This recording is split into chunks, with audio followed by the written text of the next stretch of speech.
ত্রয়োদশ জাতীয় সংসদ নির্বাচন ও গণভোটকে ঘিরে যানবাহন চলাচল বিধিনিষেধের কথা আগেই জানিয়েছিল নির্বাচন কমিশন ইসি।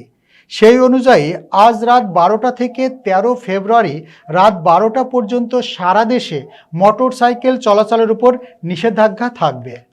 11 ফেব্রুয়ারি রাত 12টা থেকে 12 ফেব্রুয়ারি রাত 12টা পর্যন্ত ট্যাক্সি ক্যাব, পিকআপ, মাইক্রোবাস ও ট্রাক চলাচলের উপর নিষেধাজ্ঞা বলবৎ থাকবে। তবে এই নিষেধাজ্ঞা সব ক্ষেত্রে প্রযোজ্য হবে না। আইনশৃঙ্খলা রক্ষাকারী বাহিনী, সশস্ত্র বাহিনী, প্রশাসন ও অনুমতিপ্রাপ্ত পর্যবেক্ষকদের যানবাহন এই আওতামুক্ত থাকবে।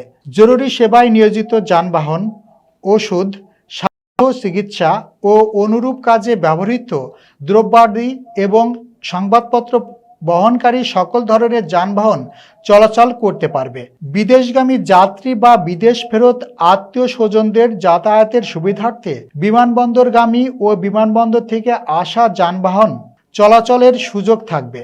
তবে এক্ষেত্রে টিকিট বা অনুরূপ প্রমাণ প্রদর্শন করতে হবে। একই সঙ্গে দূরপাল্লার যাত্রী বহনকারী যানবাহন অথবা দূরপাল্লার যাত্রী হিসেবে স্থানীয় পর্যায়ে যাতায়াতের জন্য যে কোনো যানবাহন চলাচলের ক্ষেত্রেও এই নিষেধাজ্ঞা শিথিল থাকবে।